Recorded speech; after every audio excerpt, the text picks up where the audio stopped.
Hey everybody, how you been? We're back. It's the Long Run live stream and podcast by the FORDY running community. Hope you're well.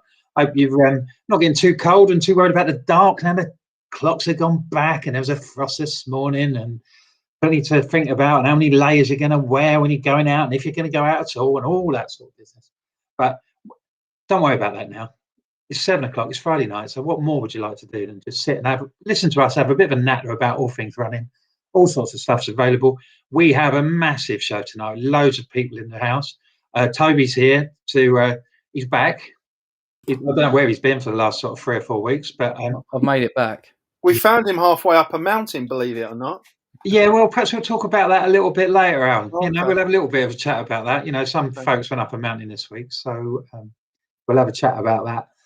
Alan's here with his questions, and 2 other people who were among the gallant party that scaled Wales's biggest peak, but didn't just walk up it. No, they got their trainers on. They ran as fast as they could up and fast as they could back down again. That's Charlie Hughes and John Burchett Sharp are both enjoying. We're both enjoying their company today. So it's lovely to see them too. How you doing, folks? You all right? Yeah, good. Thanks. By the way, you can call me JBS because everybody calls me JBS. Yeah, it's not a boy band. There's something about the English accent. It says my Burchett. It sounds like bird shit. So it's always better to just say JBS. JBS. Okay. Well, if you're not offended by that, that's fine. And it's Charlie as well. Charlie, not Charlie. Everybody. It's nickname central this week, and we won't go on about Al and the old people's own this week because you might have noticed there's a glaring omission. One man has not bothered, but he's when I say not bothered, he's taking his good lady wife out to the theatre because it's his birthday. I mean, I would have thought he deserved more than a theatre trip, perhaps a statue or a postage stamp in her honour or something. To the amount that she has to put up with this running community and his gallivanting all over the place. But he doesn't like to be upstage, does he? So Chris has done a little video for all his fans and friends that hopefully Toby's got all set up and he's going to play now. Yeah, he's actually set it up himself, ready for me to play. So this is actually news to us all. Yeah, none of us has seen this. It could be anything. It could be disbanding the whole thing. Yeah, nobody has a clue what's about to come. So prepare yourselves, and let's do it. Hey guys, what's up? Sorry I'm not there again. I promise that after this week, you'll have a good clear run of all of us being on the Long Run show. And I just wanted to say this week, thank you to everybody who firstly donated to all the runners who went up Snowdon with us at this weekend. I really appreciate it. But also the love that we felt within the Facebook group, on Instagram and all that sort of stuff. Thank you very much. Now, hopefully the boys are doing a good job this week without me. I'm out for Mrs. Ford's birthday. But I did want to say that it was an epic weekend, mainly because of the people, the runners, as always, the guys in the 40 Runs running community and running club. They just blow me away to see, 12 everyday runners get up to the top of Snowdon and come back down with smiles on their faces all together, having a laugh as we always do. It was just incredible. It was a great weekend. And those sort of things, they stay with you for a long while. There is a couple of things. Wilco, sorry if I get my words out. Wilco was asking me about my rant and rave. I'll save that for Tobe. I'll leave that to Tobe. Just not my desk. But I'll leave that to Tobe to talk about Zip World because that place is a joke. And I think we also, or you guys need to discuss the fact that Toby got disqualified because he didn't actually touch the top. No one saw him touch the top of Snowdon, so he's disqualified. And apparently there was a naked man seen at the top of Snowdon on Saturday, and the police are investigating it. So if you know who that is, if you could email the show, and I will do the email address because I've forgotten it. Oh, big shout out actually. Watch this weekend because I'm just in the middle of editing this vlog for the Snowdon trip. It's part 1 and part 2. It's Saturday and Sunday this weekend, so check that out. It's an epic video, both of them. And any more of the show, have fun, boys, behave yourselves. And yeah, sorry that I'm not there. I can't wait to get back next week. Remember to send your emails in. Doesn't even have to be running related. Even if you want to talk about Toby not touching the top at Snowdon and no one seeing it, or as I said, the naked man who was spotted at the top of Snowdon. Right, guys, I will see you next week at 7 p.m. There he goes. Well, that was nice, wasn't it? Do we want to clear up these issues first? I think we ought to, really. I mean, because we had a bit of a Stewart inquiry about the skiathlon, didn't we, Tobe? And now it appears that you know, someone has thrown a bit of a fly in the ointment about Snowdon as well. Now, if I was you, I'm trying to not preempt your defence, but I would suggest that you were so rapid up there and nobody saw you touch the top. That's the reason why these sort of rumours are circulating. Would that be your assessment? I think it might be an element of that. I mean, Chris has obviously left me a nice name tag. He pre-configured that for me. Not something I did, obviously. First man home, up and down. But so he did that. Just put that out there. So I think there is some video evidence somewhere, considering I have one of the cameras touching the top. But of course, I don't get that. That goes to Mr. Ford himself, never to be seen again except the bits he. So he's sort of judge, jury, and executioner on this, isn't he? Because you know he could always tamper with it. You know, it's like one of those detective series where the evidence has been tampered with. Somebody's opened the envelope's not been sealed properly on the videotape and things like that. It's not even tampered with; it just goes missing. Yeah, we're pretty open to that. But yeah, look, Tobe, I'll back you up, mate. He's not here. I reckon you did it. You seem to me like an honest bloke. I didn't see him touch the top. All I saw was this man who sort of climbed the stairs, wobbled a bit, turned around and quickly got back down. Oh, well, I'd imagine. I'm surprised you saw that much. I'd have thought you'd have been halfway down by the time you got up there. I waited. I was waiting for him. Bless. What a team player. Me and my shorts are up there waiting for him. And Al, did you see this bloke disrobing at the summit? Yeah. There was a world record attempt. I was trying to become the oldest naked vegan to run Mount Snowdon. And at the moment, no one's claimed my title. So I was going to say, I wouldn't have thought there was that much competition. Well, that's why you got to pick your competition. Apart from that woman in Bolton who did it that time, but we don't like to talk about that, do we? Yeah. So I'm claiming it as a world record. Oldest naked vegan at the top of Mount Snowdon. Oh, that's brilliant. Right. I mean, we'll get into a little bit of a depth about it as well. Chris sort of like just mentioned lots of thank yous and things like that, and for the support that the whole team got on Sunday. And I just wanted to say this is my first sort of live appearance since I did my first marathon at the Yorkshire Marathon, which went pretty well. I was quite pleased with. Anyway, that's by the by, but I did receive lots of messages and thanks from congratulations from fellow members. I was very touched by that. But one thing happened. Tell us more about it. Come on, you've listened for weeks and weeks. Us rant on about marathons. Here's your chance. Come on, tell us. Well, to cut to the chase, I mean, it went pretty well, really. I mean, I'm sure, like most people's marathon experience, you know, you do a 20-miler in your warm up during your training campaign, and then you get to 20 miles, and then going a bit further is a bit of a slog, which is what I found. But I was pretty good up to 20 miles and managed to get home. But one thing happened that I wanted to throw open to everybody, and perhaps we can get some response to this.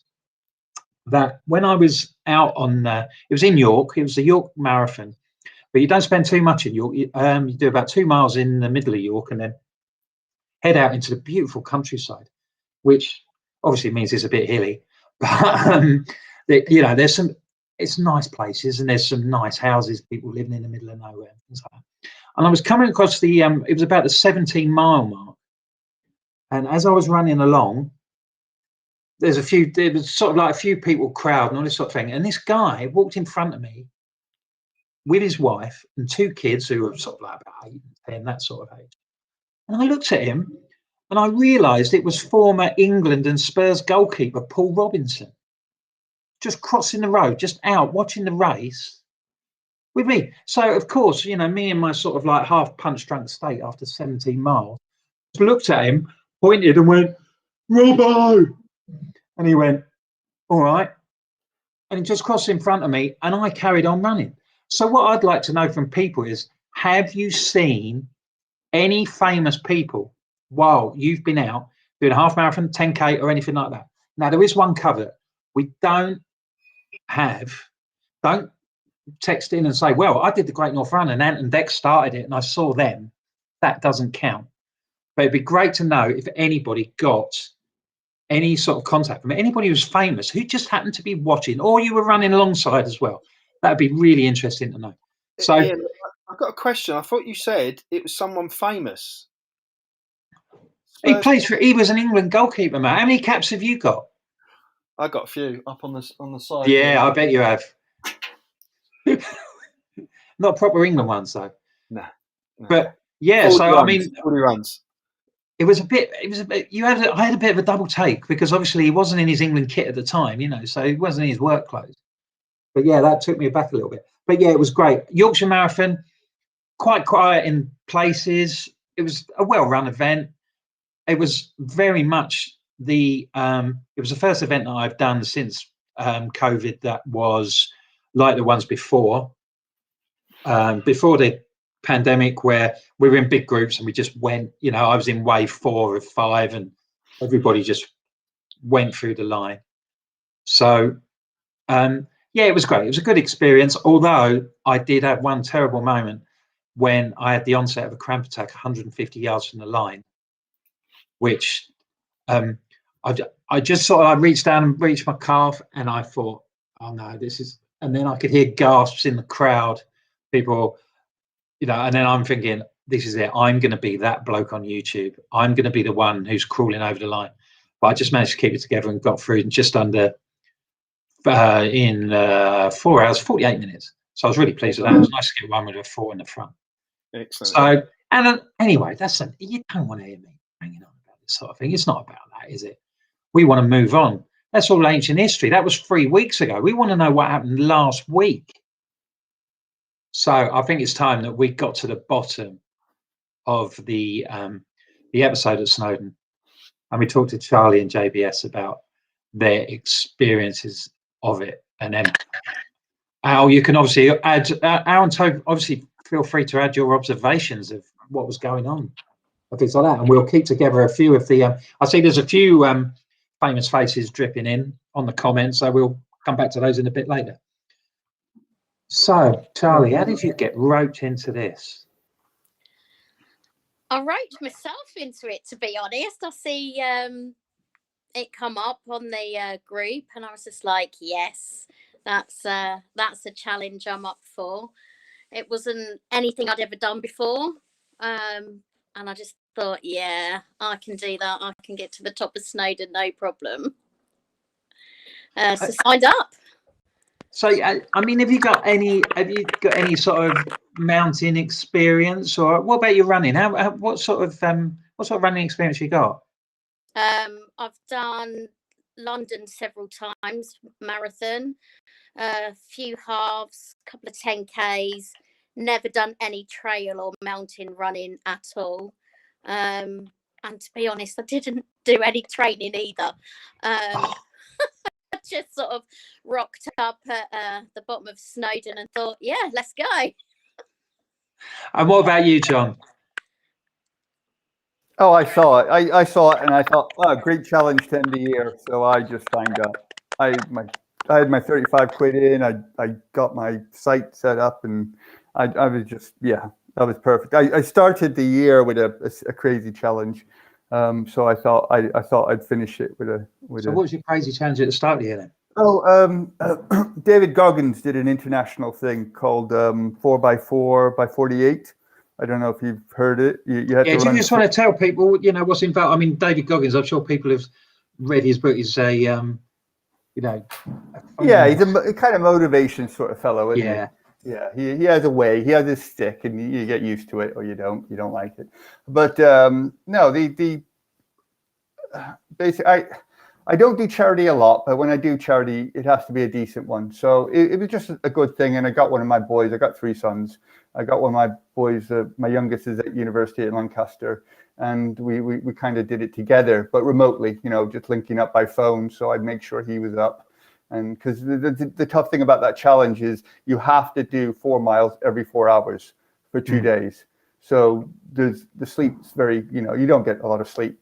And the eating, I lived off peanut butter and jelly sandwiches for those 2 days, so anyway, that was done. It was done. It was great. I raised a lot of money. That was great. But it was perfect. I saw that and I thought, yeah, that'd be really good. It was a good opportunity to meet some of the club because I'm very much a remote member. I'm an affiliated member and everything, but I'm remote. There's no the running club around here is one of those established ones that Chris always mentions, and that's fine, Yeah. And I'm older. I only started running when I was 48, so it's not really for me type thing. So I've only been running for 18 months properly. I did have 2 years doing obstacle course racing before then, which is running of a sort, but it's broken up a lot. The beast, I think there's about 30 or 35 obstacles. So you're never running more than a mile before you have a break. It's a different thing.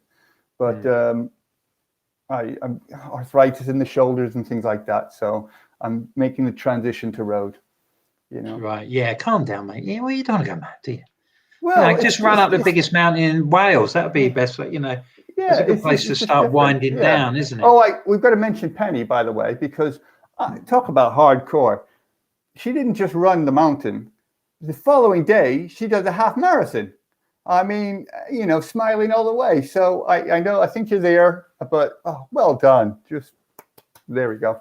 But yeah, the mountain thing was brilliant. The only problem is I took too much stuff. I thought it was 14K there and 14K back. So I trained with 8 kilograms and 2.5 liters of water, and that's what I took up the mountain. And when I saw everybody, like Chris and Toby, had these little lightweight things that look like handbags on your back. And I'm thinking, this is interesting. But I mean, the good thing is I had loads of first aid stuff, and if anybody got splints and things like that, I had all that in the back.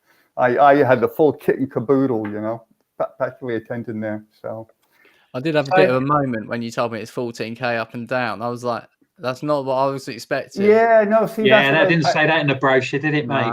No, I don't know how I missed, but that's great. It just meant the training that I was doing was well, I knew I could do it. We're at the opposite ends of the scale then. So you were well prepared. You had, you had an idea of what was involved and how much you were going to take. And Charlie, you just rocked up. Just ran. Yeah. Charlie, come on, tell the truth. Tell us about your little visit to the doctor the day before. So I'd been having issues with my hips. So went to see the physio the day before and said, oh yeah, I'm doing a little run at the weekend. Will I be all right? He says, yeah, no problem. Will he be listening? Tell him I was going up a mountain and back down. But so I had a tin of freeze spray in my pack. And just sort of give my hips a bit of a spray halfway up, and got up and down to a nice big. I don't know how you kept a straight face when you said to your physio, "I'm just going for a little run tomorrow." Yeah. Well, if they don't ask the details, then that's their fault, isn't it? Exactly. I just kind of gave him the basics. So you got there, and how was base camp? I would imagine people were. Well, I'd imagine Mr. Ford was a bit excited. I'd imagine it was a bit. Was there any tension or? I thought everybody was fairly chill. I don't know. I mean, I maybe Chris and Toby had to, sort out stuff with cameras and things like that. But everybody seemed to be, it was really welcoming for kind of a stranger, kind of a guy who lives in his cave all the time. I thought it was great, to be honest. Yeah. I think everyone was just really looking forward to it. There's been so much sort of build up to it, such a sort of a period of time, really, and there's so many new faces and new people that had just met effectively on the community and hadn't actually met face to face or anything like that. But so it was great to meet other people and just be out there with everyone. And so I think everyone was really looking forward to it until we saw the hill which you have to go up before you get to the start of the trail. Yeah, Charlie, tell me about that. I've heard about this. It was a bit of a baptism of fire. Oh my God, that hill! You need to train just to get up that tarmac. I got to the top of that tarmac hill, and I said to the guide, "Oh God, I can't do this." And he says, oh, it doesn't get any steeper up there. And I was just like, no, I can't do it. But I did. And I got to the top. But that tarmac hill is something else. It's just so steep.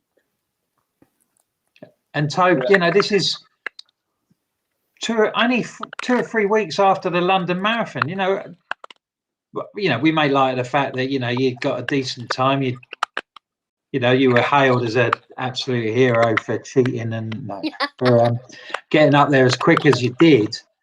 You know, did you feel it? Did you think, I've done too much, I'm not rested up? I'd say beforehand there wasn't much training. I think me and Chris went for a run around the trails, and then we decided to do the hilliest part run around. Wow, when I say around, the one fairly local that had a couple of hills in it, and that was our training, and that was the week before. No, the Barclay one in Hoddesdon, yeah. Yeah, that's the one. Bit up and down, undulation. But yeah, that was our training. And we went there, and yeah, I mean, I actually quite enjoyed it, I have to say. I think the run up there is worth it to be able to run down. The run down is amazing. Absolutely amazing. You can just let yourself go.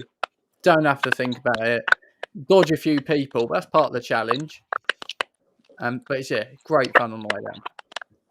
Yeah. And how was your... Oh, sorry, Charlie. The run down is just incredible. It's just, breathtaking. Absolutely amazing. Just views that just take your breath away. Just absolute buzz coming down. Brilliant. And the weather really worked for us, because on the way up it was quite misty, it was quite cloudy, it was a bit grey. By the time we got to the top, the clouds had lifted, and therefore coming down you got views over the valleys, over the lakes. Toby's right, there were a few guys and girls in the way that seem to not have read their mountain etiquette, but they were just collateral damage as we were just hailing it down the pathways. Yeah, I don't think we actually hurt anyone.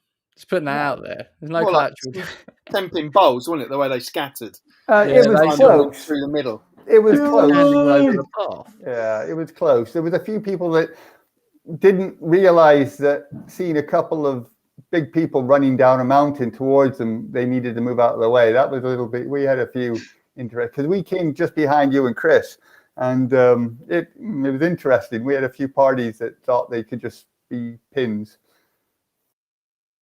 Oh, so Al, your experience then? You obviously, you got plenty out of it. Being I thought sounds you were like being so old. No.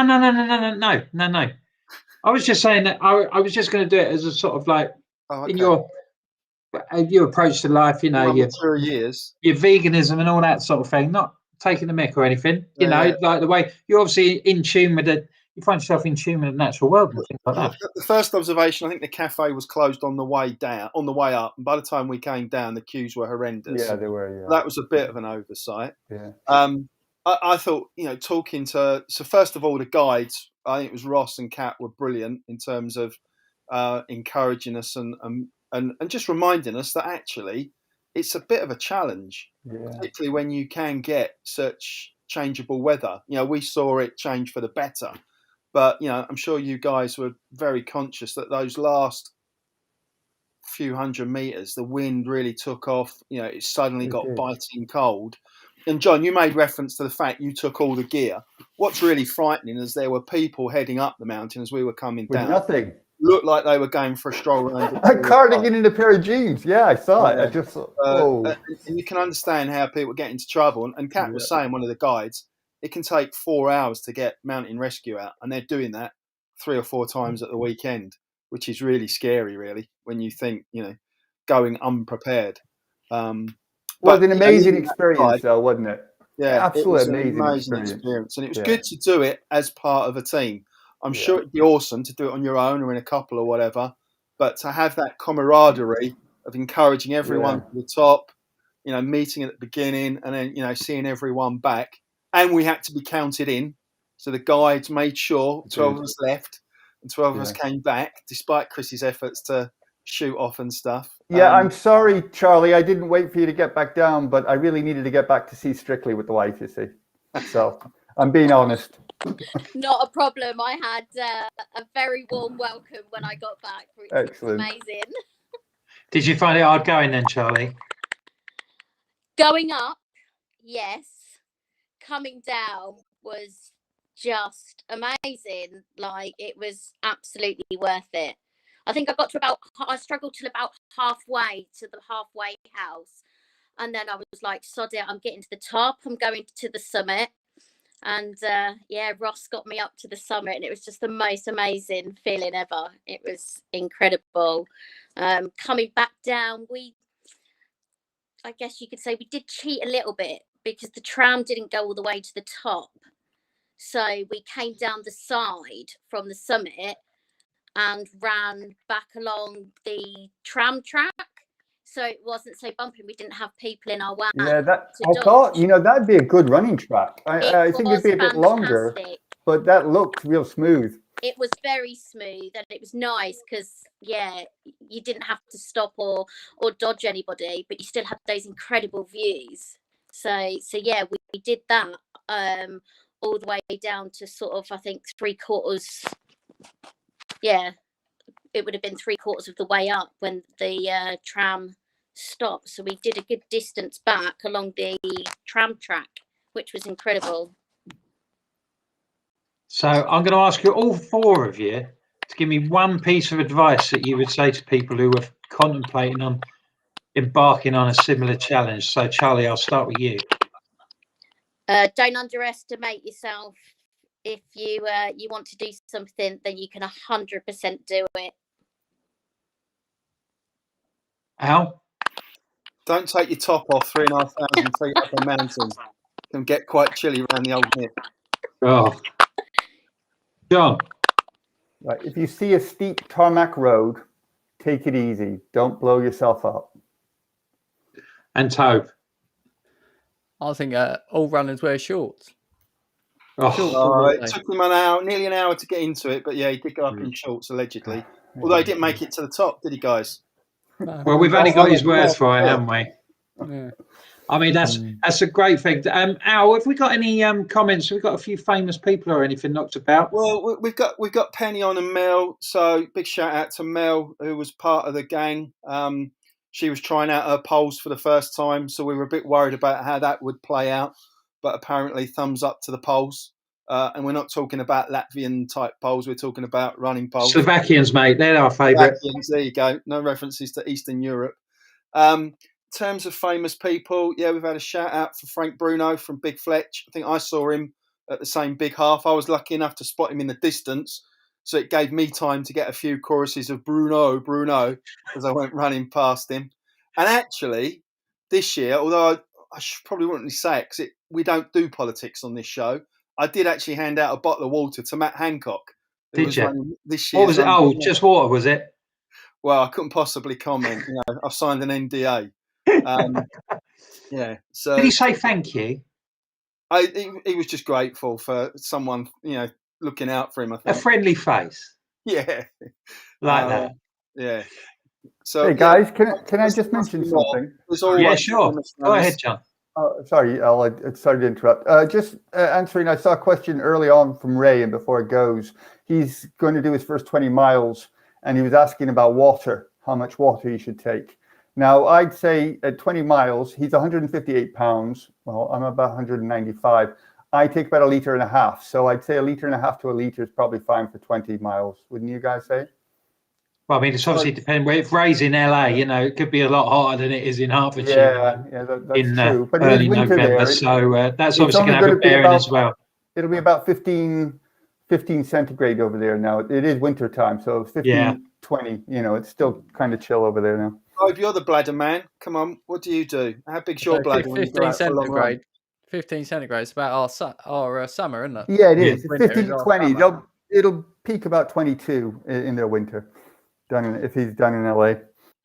Yeah, I mean, I'll be first to admit I'm not the necessarily the right one to hear, because I'm terrible at drinking water or anything on the run. You fill up your bladder. Or one. I carry it around with me. It's weight training. I mean, we did virtual London last year, and I ditched it at about mile 20, and my bladder was still full.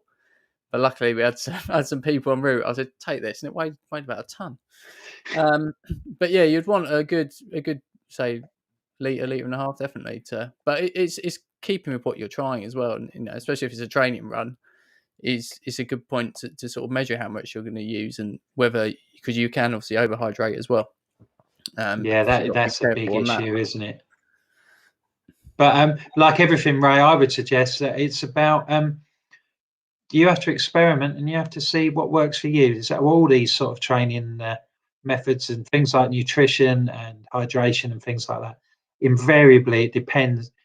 Everybody has their own metabolism and their own abilities to digest and take in these things. So there's no correct answer. There's no way that we can really, say you need this, you need that. You have to. Hard it is. You have to find out for yourself, really. So that's great then. So what we thought we'd do is, obviously we've got our lightning round questions. So if we do Charlie first, and then Charlie, then we'll have a quick chat about sort of like your running journey and hopes for the future and things like that, and then we'll pass over and we'll do the same thing with JPS. So would that be okay? Where's she gone? Sounds good to me. Yeah. Let's do it. Okay then. So we're going to leave you, Charlie, in the hands of the one and only question master, Alan Bowley.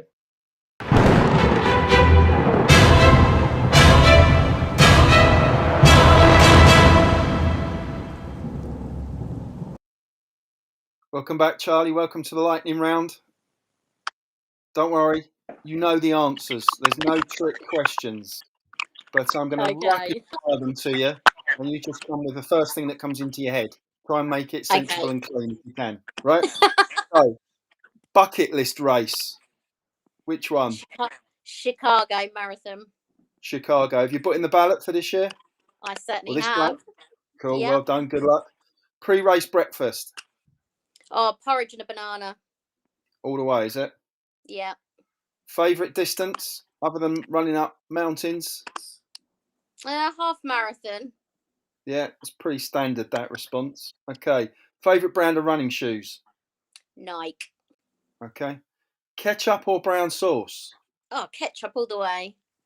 Doesn't matter whether it's bacon or sausage? Not a massive meat lover, so... Okay, right, fair enough. Summer training for that autumn marathon or winter training for the spring marathon? Definitely winter training. Okay. Like road or trail? Road. Road, so we'll put you off. Okay. Long run fuel. What do you take with you for those long runs? Tailwind and try flapjack. I thought you were going to say trifle then for a minute. Tailwind and trifle. Never heard that one before. Your one song playlist. Remember, you're running the marathon, 4 and a bit hours of just the one song. Oh, one song. Little bit of drum and bass. I like a bit of drum and bass. Oh, okay. So just really in the background. No, okay. Yeah. I've got no idea what you're talking about being so old. Toby can fill me in later. And last question. Running up Snowdon or running down Snowdon? Down. Good answer. Toby, run the titles. Thank you, Charlie.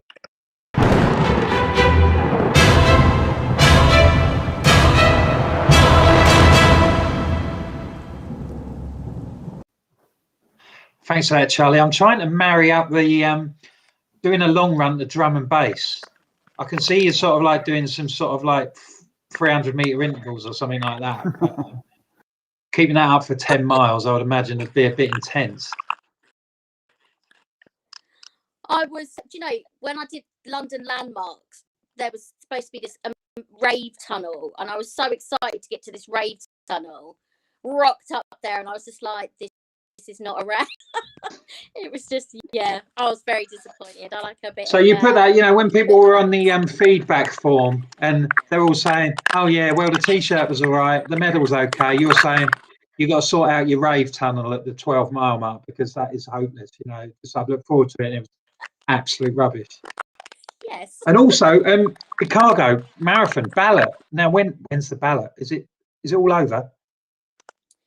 So I've entered the ballot, and I believe the results come out. I think it's February. Ooh. Time. But So when's that this year? Is that in October? yeah, it'll be October next year. Exciting times. So Yeah. we'll have a quick chat now about sort of like your running journey. How did you get into running? Have you always been a runner, or did you a late developer?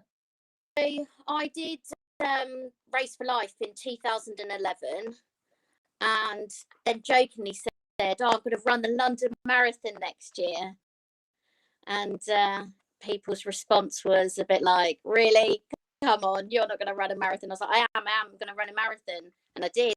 I got a charity place for fab kids, and I ran the London Marathon in 2012, and I've done 7 of them since. So that's a big jump. You know, lots of people like myself, you know, it's taken me 4 years to get onto a marathon start line. I'd started with my park runs and 10Ks and things like that. You did a Race for Life, and then you said, right, that's it, 26.2 miles. I'll have a bit of that. Yeah, just I learned from my wing woman Nicola Brown, really, just to rock up and wing it, just enjoy the atmosphere. Not someone who's overly focused on time. I go for the atmosphere, and sort of since joining the FORDY community, you know, meeting up with people, socializing, and just the incredible atmosphere that comes with running. So you've also, you know, so you did your first London and you weren't put off, you know. No, I mean, London's such an incredible experience. The atmosphere is amazing from start to finish. And I think it's one of those races you do and you think, I'm never doing this again. And you cross the finish line, you're like, right, sign me up for the next. And what other highlights have you, what other stuff have you done? So I've done Dublin Marathon a few times. I've done Cambridge Half. I've done numerous 10Ks, fun runs. But yeah, I think ultimate aim is I want the 6-star medal. I want the marathon majors. Oh, it's amazing. I mean, it's great. Yeah, it's very inspirational that you've doing all this, but you're still finding time to do things like, you seem quite impulsive in that you can sort of like see something like Snowdon and then you'll sort of like jump down the throat of it and you'll say, right, that's it, I'm going to do it. Do you ever regret signing up for these things? Never. The life experiences, I think. I mean, I've really struggled with sort of my mental health over the years, and running massively helps me with that. So when I see a challenge, it gives me a focus and it gives me an aim and something to work towards. So yeah, running is my, I guess, my release. So if I am impulsive and I will sign up for the craziest things because it gives me a focus and something to work towards, and an amazing distraction from other things. Yeah, Alan, we've talked about this before, obviously, about people gaining motivation and having targets and things like that. With your coaching hat on, it's such a massive thing to have something in the book to aim for, isn't it? Yeah, I think there's kind of 2 kinds of runners. That, you know, some runners are just lucky enough just to be able to go out and just enjoy it for whatever they're getting that particular day, and that's a brilliant place to be in, because it means you just run without any baggage, literally. But most of us, it's hard, you know, particularly going into this time of year. It's dark, it's wet, it's cold. Why would you? Unless you've got some massive target, like, you know, a major, or just smashing out your first 10K to give you that little bit of motivation. So I think it's really important to have a goal, and a realistic goal. But don't shy away from taking on the big challenges as well, because it's the big challenges that do, you know, stretch you and make for moments of absolute madness, but absolute, you know, joy as well. You know, as I think Chris said in his intro, we all came down that hill with such a smile on our face, mainly because we'd done the hard bit. But it was a massive achievement to say we ran up and ran down Snowdon. So yeah, and just before we forget, Charlie and JBS, Anto, if you look in this week's or this month's trail running magazine, there is a review of, guess what, Ben Nevis running. Amazing. Okay. Yeah. Okay. Look out for that one. I know Chris is. Where do we sign up? Oh, I'm you're in. keen, aren't you? It's Yeah. great. Well, it's So- it's the Three Peaks equivalent of the 6 majors now. Yeah. So we've got one. Got to get the other 2.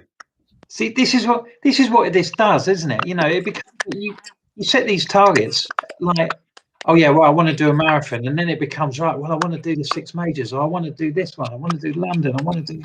There's Even always the Himalayas in you 10 never do years' it all, time. do you? You never say, right, that's it. There's always something else, and if you're able to put one foot in front of the other, you'll go and do it. There's always another one. I mean, we still got the Ultra to do next year, so that'd be, another big step, isn't it, Al? You come in? Is that with or without camping? It depends if I get to have a little snooze halfway through. Well, I think you'd have a snooze either way, wouldn't you? It's just whether you got a tent to do it in. That's the Well, I question, suppose if right? I've got a tent, I don't have to expose myself halfway through the race, do I? And go and Yeah, strip off. somebody said that there's could do a report there for, someone exposing you. Oh no, it was planned. It was pre-planned. I went with a deliberate plan to change at the top to be nice and warm coming down, and it worked. Worked a treat. He's always got the plan, always in the plan. Brilliant. So, Charlie, what's your plan? Your immediate sort of like 2022. Have you got anything in the book? So far, so that there'll be the big half, and hopefully Berlin and Chicago. I'm in the ballot for both of those. Yeah, and obviously Ben Nevis, it will be a must. Ben Nevis is now top of the list. Absolutely. Wow, we wish you all well. That's brilliant. I just like to say that we've got we still take your emails. Can you remember it, Ian? Yeah, longrunsour@gmail.com, and I've not done that for 3 weeks, and it was straight off the cuff, and I've not got a sign or anything like that. So that's great, because we are coming up to the festive season, and there will be times where we're not available, and we might have to do another pre-recorded email show like we did last week, and we need material, so we can't be relied upon just to stand there and gabble on for 60 minutes. We need your help, so please send your emails. Don't be perturbed if we don't get round to them and we think that we ignored them, because they're all on Chris's list. They're all on his jobs to do. So we'll do as much as you can. So if you can send us some stuff, any observations, any questions particularly that you'd like us to talk about, then please feel free to get in touch. Thanks ever so much, Charlie. I think it's time now that we turn the spotlight on to JBS, don't you, Al? Yeah, let's go for it. Here we go.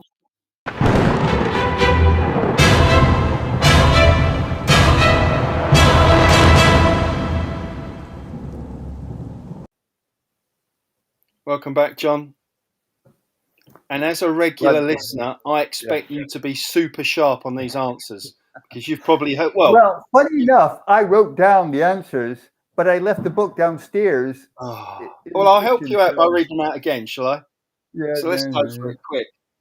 Bucket list race, Boston. pre-race breakfast. Porridge, scrambled eggs, and black pudding. Oh, that's a big one. Favourite distance, Half marathon. running shoes, favourite brand. Skechers.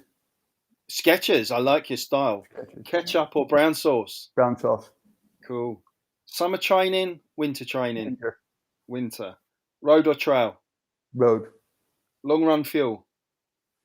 I try different ones all the time. I'm on Vela Forte, I think, at the moment. Oh, I've heard of those. Yeah, they're good for us vegans. Yeah, it's natural. Yeah. Yeah. One song playlist? Bittersweet Symphony by The Verve. And I'm afraid, because Charlie decided to run down Snowdon, you haven't got a choice. You've got to run up, mate. Sorry. Yeah, no, that's what I All right. prefer anyway. No, that's it. Yeah. Oh, Cheers. yeah. Well done. Tobes, run the titles.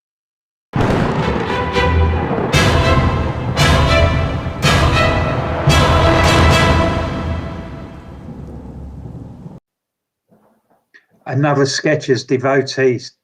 Chris will be so pleased that we've looked after it. And Well, you know, just they just it's that balance. They've got the right balance of price and performance. They're just good. I don't use them for my races. Then so far I don't think they do a decent, half marathon race. But their training gear is really good, and you can get 3 pair for around 300 quid rather than 1 pair for 250 and change. So. It's the way forward. Ray likes him as well, the happy jogger. Yeah. So yeah, I think we've answered your question. Does anybody besides Chris and I love Skechers? Well, JBS loves them as well. Yeah. And just before we move on, Mel's mentioned this. We've got to talk about the zip wire. Oh yeah. I don't know about the zip wire. I've got nothing about this. I heard a lot of the week. Come on, I saw Chris on Tuesday, and there was a bit of disgruntlement about the zip wire. The odd bit of effing and jeffing. Not happy about his experience. So please, can somebody fill me in about what happened with the zip wire? I can't believe he still wasn't over it by Tuesday, to be honest. So we all went for we did the juniors down in Broxbourne on Thursday. Had a nice little short drive to North Wales on Thursday night. Got there about midnight, I think, in the end. By the time we'd sat on the 414 in traffic for about 45 minutes to an hour, but we won't get Chris started on that one either. He's now the head of police for Hertfordshire traffic unit, I think. I just need to say that was because we weren't going to go on the busy M25. Yeah, I can't remember who decided that. Might have been Chris. Yeah, missing in There we go. So we went there. We went up nice early. We'd all booked in our slots for Zip World, which is basically 2 massive zip lines over a big quarry in North Snowdonia, I believe it is. Got there.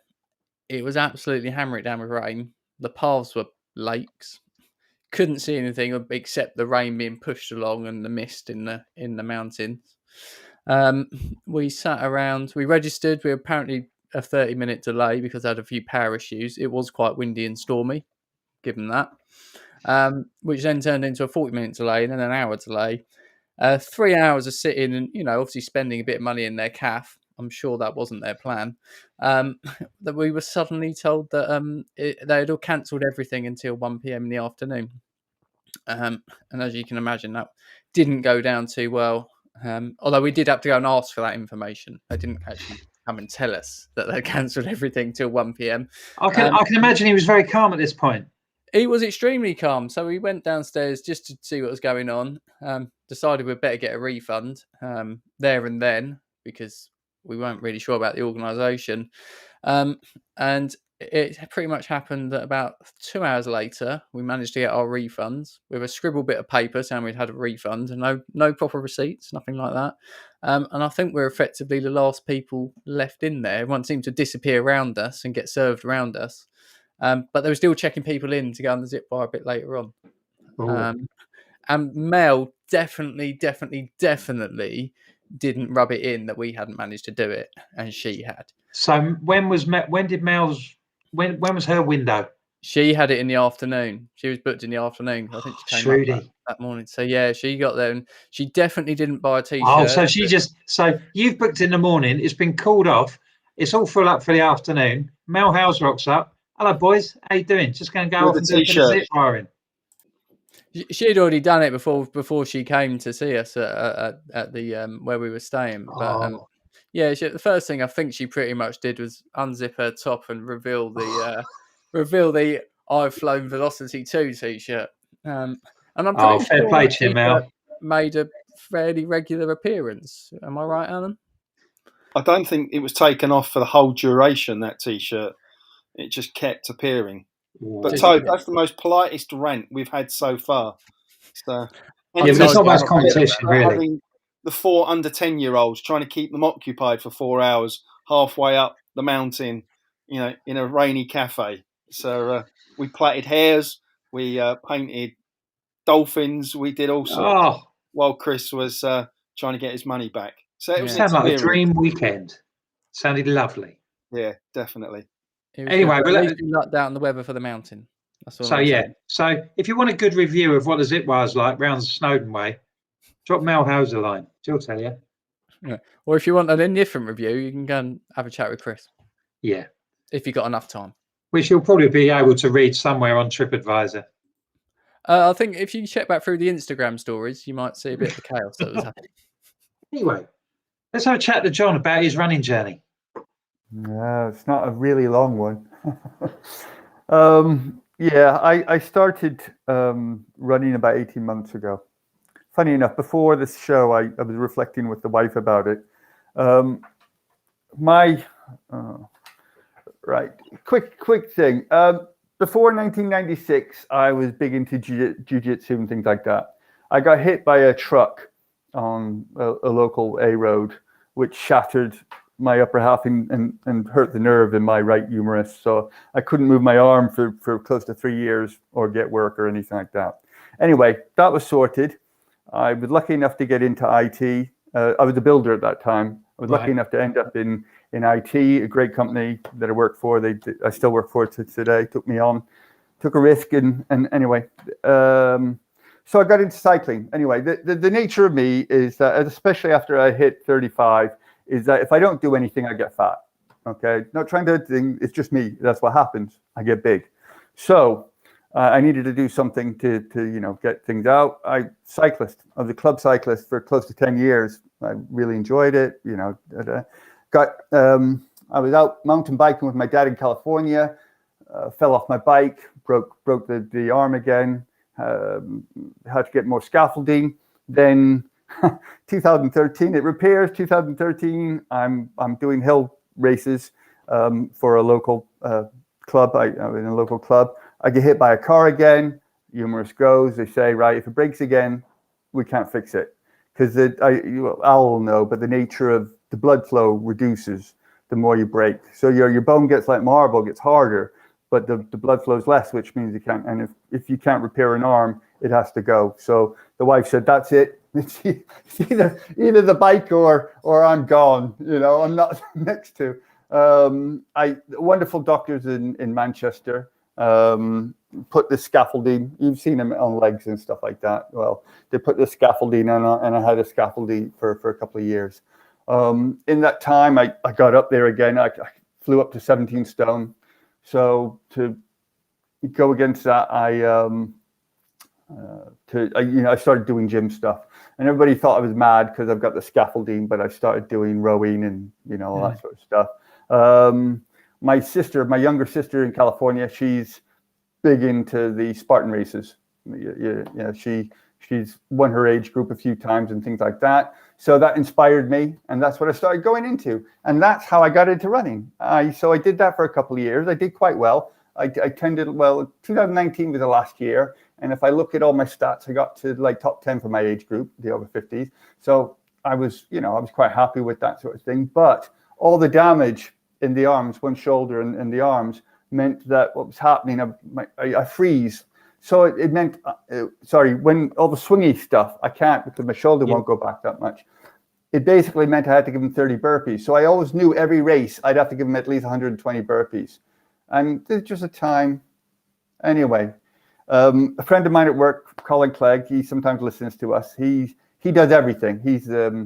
He on a mountain bike, he can run ultras, he races lawnmowers. He's really inspirational. I thought, well, why not try? I got a pair of old cheap sneakers on back into 2019.